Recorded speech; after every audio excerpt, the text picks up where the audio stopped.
It's the Locked On Podcast Network, your team every day. What's going on, everybody? It is halftime of Super Bowl 55 with Kansas City trailing.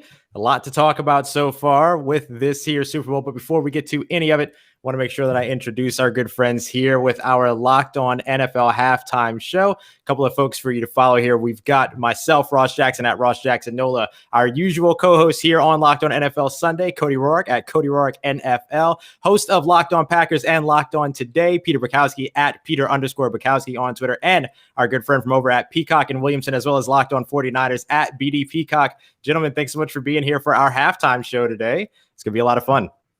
Yeah, pumped for it. So we have, here we are so far with the Tampa Bay Buccaneers on top 21-6. So, Peter, why don't we start off with you and we'll just kind of go around the horn here. We'll go Peter, Brian, and then Cody, just talking a little bit about thoughts on the first half so far and what you've seen. I just want to know from you guys, which one of the Kansas City Chiefs penalties was your favorite? Just wondering, because I know that's what everyone tuned in for, was to see the ref show between Tom Brady and Patrick Mahomes. That is what all of the tens of millions, 100 million plus people around the world showed up to see. Tom Brady throwing the ball 10 yards over the head of any catchable pass receiver could be if they had go-go gadget legs. And that's what's happened. Like, this is just like, in some ways, it's a classic Tom Brady Super Bowl. There's like the Tom Brady magic that just is a part of all. Like, Dave Taub is the best special teams coach. Oh, Peter, I think we lost your audio there a little bit. Give us just a second. Brian, what are you feeling about this first half so far? You know, when it comes to those penalties too, 49ers Twitter is going crazy right now. Niners fans are already hate watching this game, and they're like, where were those penalties last year? And they already have to watch Patrick Mahomes, the quarterback that was drafted in 2017 after the 49ers decided not to go quarterback early in that draft, against Tom Brady. Niners took two quarterbacks in the 2000 draft, neither of which Tom Brady. Tom Brady wanted to come to San Francisco this offseason. The 49ers said, now we're going to stick with the younger guy. We're going to stick with Garoppolo. We all know how that season went for the 49ers. And then Tom Brady's got of course, 21-6 lead at halftime in the Super Bowl this year. So it's rough for the 49ers fans right now. And that's kind of the lens I'm watching this game through. But my gosh, Kansas City, what's going on? Byron Pringle, about the only player that showed up in the first half for the Chiefs. Yeah, absolutely. It's been a rough one. Cody, what are you seeing so far? Well, I tell you what, this is just as our good friend Peter was talking about penalties. Kansas City had 8 penalties in that first half, and a couple of them converted drives on third down, fourth down. There were, I think, a total of 5 first downs for Tampa Bay off of Kansas City penalties, and simply in the biggest moment, on the biggest stage of them all, you can't afford those kind of letdowns there, and too many self-inflicted mistakes. And I think one of the things I was targeting before the game when I was looking at is who's going to get into Chris Jones' head early on. And of course, Ryan Jensen, he's one of those guys that's stingy, he's going to get underneath your skin. He did that. And so right now, that Chiefs defense, they look a little panicky right now. Now, they've been in this situation before where they've been down multiple scores. It's easy for them to be able to explode at any moment. But Tampa Bay's done a really good job defensively of playing off, making them throw the short stuff and then rallying to it. It's a good game plan so far by Todd Bowles. Yeah, absolutely. I think the thing that's been really interesting so far as we've been watching, and we talked a lot about these quarterbacks, these wide receivers. It's been a lot of fun to kind of watch this be the tight end show so far. Travis Kelce being probably the most efficient weapon in the passing game for Patrick Mahomes and the Kansas City Chiefs. Rob Gronkowski and Antonio Brown now with touchdowns in this game in 2021. What is this? So it's been a lot of fun to watch so far in terms of what we have seen here in the first half. What we are looking for so far going into the second half of today's game? Peter, you want to take us away for this one? Well, let's hope my microphone works for this now. Yep, we got you. Everyone is good. It has to be Kansas City's offense. And can they protect up front? We saw last week Green Bay, or 2 weeks ago, Green Bay could not block Jason Pierre-Paul and Shaq Barrett. More of the same 2 weeks later for a Chiefs offense that's without their 2 starting offensive tackles. And the Buccaneers defense has just said, we don't care about you beating us deep because you can't. We don't think you can hold up long enough to push the ball down the field. Now, remember what happened last year. I know Brian does. In the second half, the Chiefs were able to make enough plays. That pass rush wore down a little bit, and the Chiefs were able to make a couple plays in the second half. Patrick Mahomes makes an unbelievable. I mean, I don't think we've talked enough, and we've talked a ton about that throw to Tyreek Hill in the second half of that game. I mean, unbelievable. I think he backed up 11 steps is the number from, and still makes this throw 40 yards on a line to Tyreek Hill. Patrick Mahomes is not out of this game, but they need to start blocking people, and they need to start being able to showing any kind of ability to push the ball down the field, or Tampa is going to eat their lunch like we saw them do to Aaron Rodgers and the Packers 2 weeks ago. Yeah, absolutely.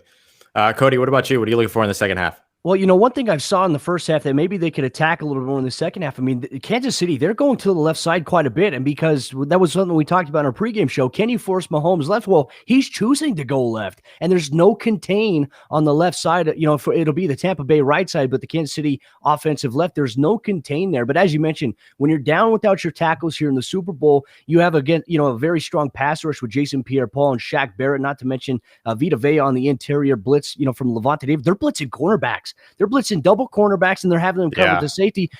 Todd Bowles is in his bag right now. So in the second half, can Kansas City kind of get recollected? Can they have one of those big plays, as Peter was alluded to in last year's Super Bowl, where they're allowed to take a deep breath and say, okay, we're in rhythm now. We've got this. Now for Tampa Bay, I think you have to really come out and start running the ball a little bit more and capitalizing. You can take advantage. If they're playing off coverage, we're seeing Brady with some quick passes.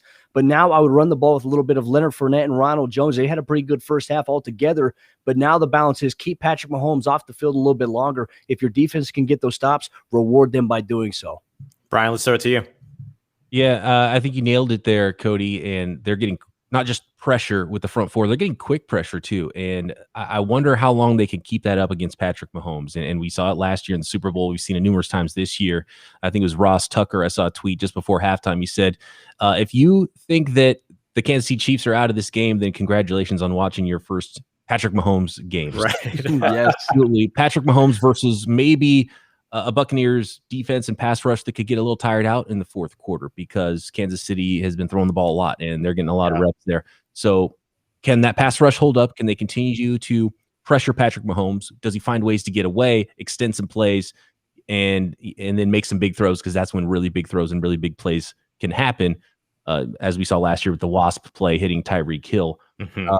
And Super Bowl Sunday is a marathon. So the quarterback on the other side, Tom Brady's 43 years old. It's getting close to his bedtime too. So the second half things flip very quickly after a long time. Absolutely. I'll be really interested to see over on Tampa Bay's side. They have this lead coming into the second half. Do they keep their foot on the gas? Does Bruce Arians, these guys keep pushing and keep trying to extend this lead? Because they are not seeing their first game with Patrick Mahomes by any means, nor are they seeing their first game with Tyreek Hill. I'm sure that many of those defensive backs still wake up with nightmares after giving up nearly 300 yards receiving to that guy. So are they going to play a little bit more ball control and go to run off a little bit of that clock, or do they keep their foot on the gas? Go ahead, Peter. I'm shouting at my guy, go Pack, go 12 here. Packers are better than both these teams. That's neither here nor there. Apparently, we're not watching because we are doing this show, but apparently, according to my Twitter timeline and my text messages, the only thing flatter than the Kansas City offense is the weekend right now. I don't know. No. We're not listening. We're not. I can't hear it, but I'm being told sources close to the situation are saying. Well, yeah, perhaps we're better for it. That's why you tune into this. That's why we're doing this for the fans like me. If I wasn't recording this, I'd be tuning in and watching it, because look, this is the biggest game in the world, the end of the football season, the two best teams, the best football you can have is Super Bowl Sunday. And as someone who is a concert goer and can't wait to be able to go back to a club and watch some bands play, you're getting the worst version of that on Super Bowl Sunday. So why would you even be tuning into that? You should be tuning into this right here. So congratulations to everyone that's with us here on the live. Can we get a Metallica halftime show at some point in the future, please? Can we? Prince was pretty good. Prince was pretty good. That's about absolutely. Prince was actually watched that show. What was your favorite? Was that your favorite halftime show ever? Does everybody have like a sort of a favorite one? Yeah, in recent memory, it has to be Prince, like by far. Prince It was incredible. I was still a big fan of the Queen too. Beyonce easily one of my favorites. Beyonce was great. I also a little underrated is Bruno Mars. Bruno Mars. Bruno Mars was outstanding. Yeah, he's a showman. He's really good. He's my joke is he's everyone's mom's favorite musical artist. I love it. That's applicable. Him and Michael Bublé. And Michael Bublé more white moms, but it's. I don't think we're going to get a Michael Bublé halftime show. I'm just glad we're not doing with that stretch where it was like U2, Bruce Springsteen every year. It was like Rolling Stones. It's just like, can we not? But no, I Beyonce is. I have a friend who's like, I watch the Beyonce halftime show once a month. Hey, lights out. We all have to set a standard somewhere, right? Here's what I need to achieve. Also, don't sleep on the Britney Spears, Justin, like NSYNC, Aerosmith, Nelly, just like that was just you were back early 2000s. Yeah, that was pretty outstanding. Speaking of favorites, let's have a little bit of fun here. Anybody have a favorite commercial that they have seen so far? I was a big fan of the Jason Alexander shirt one.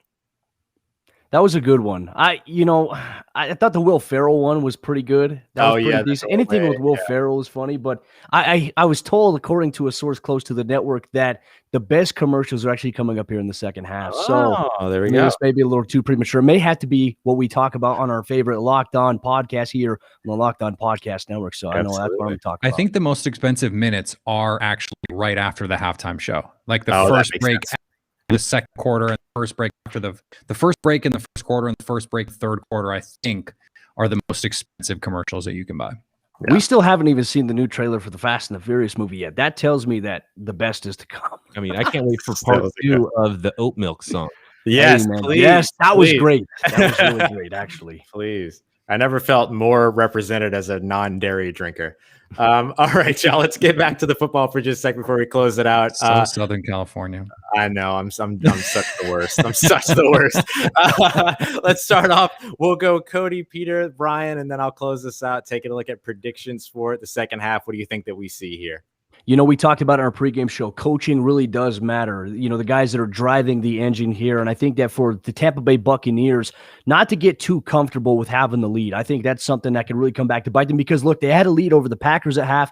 That evaporated very quickly. You can't do that against a team like Kansas City. Keep your foot on the throttle there and really, I mean, try to take advantage of the aggressive nature of Steve Spagnuolo's defense because that's the one way that they can try to change the momentum for the Tampa Bay Buccaneers on offense. Try to get pressure, try to force a turnover without holding, obviously. That's going to be a big factor in the second half. Absolutely. The defensive performance for the Chiefs, I mean, they need to find something, anything. They just look flat.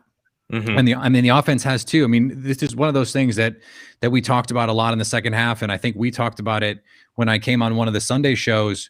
There is no flip switching in the NFL. This is not the NBA. This is not the second or the third year of the three-peat Lakers with Shaq and Kobe.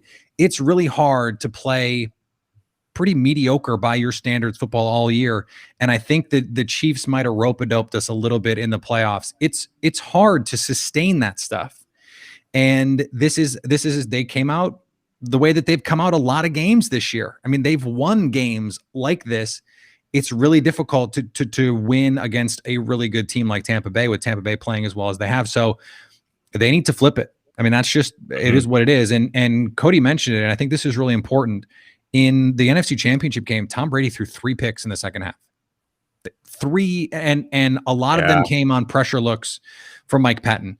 One of them was just a force to Mike Evans on the sidelines, but 2 of them came off pressure looks where they schemed up free rushers and Brady just heaved it. The Packers were not able to get points on 2 of those 3 drives. You go 3 and out twice when they had a chance to tie or take the lead. If the Chiefs can come up with some turnovers here, that puts them right back in this game. It's only 2 scores. I mean, they come out and get a touchdown in the third quarter. It's a 1-score game. You know, they're back in it.